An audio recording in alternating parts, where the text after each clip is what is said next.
Out of the UAP vault. Have I got an absolutely bizarre story for you? If you have not heard this, and it would not surprise me if you haven't heard this, you need to hear it.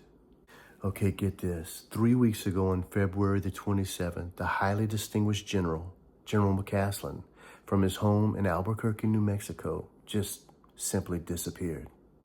Now, I'm sure we've all heard about CBS's Samantha Guthrie's mother, Nancy, and her disappearance.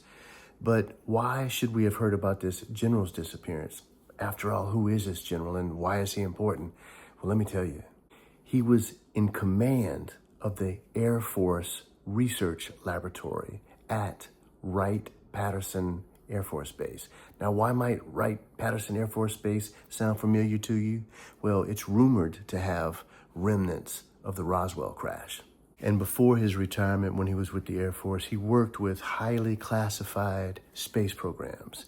And after his retirement, he has worked in collaboration with entities who are researching UAP and UFOs. Why don't we take a listen to what Ross Coulthart from News Nation has to say about the disappearance of General McCasland. Well, to be honest with you, not a huge amount has been happening. The search is now over 3 weeks, and we know the general, certainly at time of talking, has not been found. It's beginning to look increasingly grim for General Neil McCasland.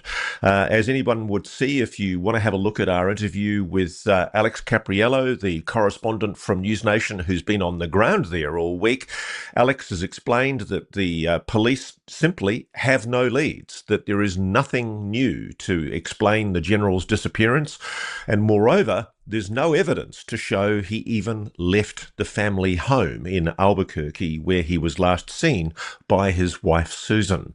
There's a real question mark over this case. It is beginning to look extremely unusual. As Alex has pointed out to us in the interview that you can see on Reality Check, there's a lot of question marks about the level of intensity of the search and, moreover, whether there's any evidence at all that the general even left his house. No one at this stage can seriously suggest foul play other than the fact that the general left the house with his .38 revolver, or at least that his .38 revolver is no longer in his possession at home, and he left behind the tracking phone and watch that he would ordinarily have taken with him on any run. Susan, his wife, has explained to police, we're told, that he was a very careful trail walker, trail runner, and this is highly unusual that the general would have left his home without taking those devices that would have allowed him to be easily found. Out of the UAP vault. I think that right there begs the question, does he want to be found? It's possible that he left the wearable devices and his phone behind so he couldn't be traced for various reasons. But he's definitely someone who has a lot of information, and a lot of information that could be wanted from foreign entities and maybe some domestic entities that feel like his information could be useful, or if they feel like maybe he was working in concert with someone and maybe they were fearful that he would give up information that they don't want given up. Now, that's all just speculation, but let's get back to Ross Coulthart. It is unusual, though, that the body, if there is a body, has not yet been found.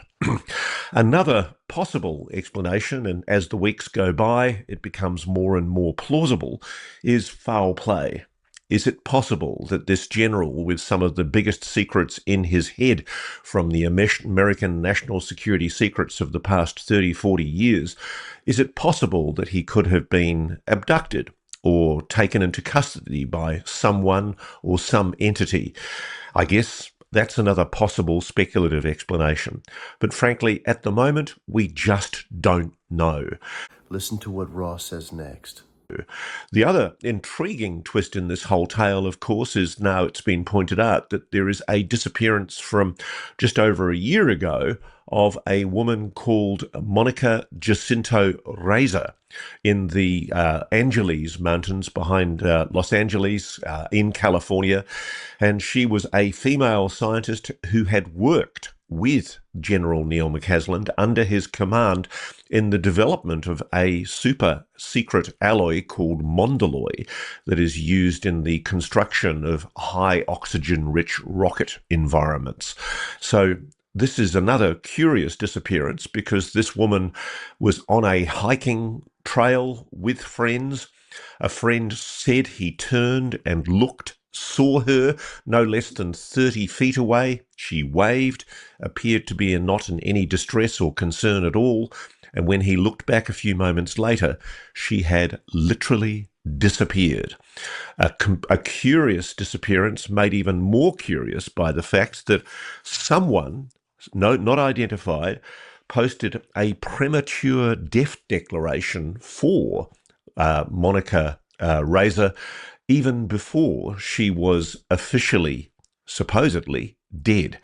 There was a Find a Grave memorial created on June the 26th, 2025, only 4 days into her disappearance, while helicopters and search and rescue teams were still looking for her.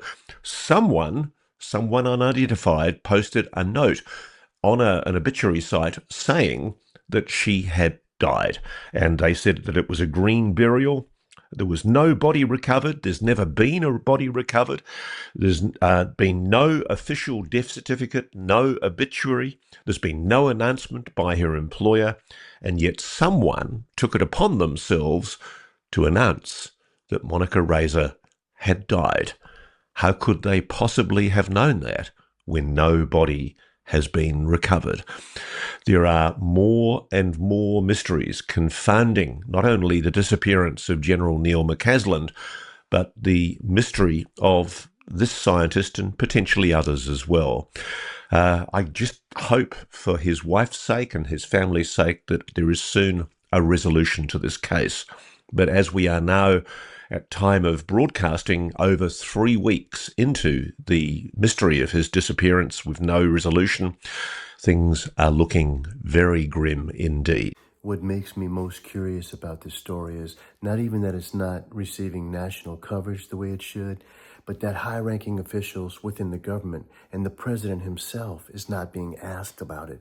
It almost makes me wonder if they're putting the kibosh on this and just not wanting the story to develop further for certain national interests that I cannot put my finger on. I can presuppose things, but I just don't know. But I am definitely going to stay on top of this story. I find it very, very curious, and I have a strong suspicion it's linked in some way to the UFO phenomenon. Hey, like and subscribe if you got anything out of this. I'd really appreciate it. Thanks a lot. Out of the UAP vault.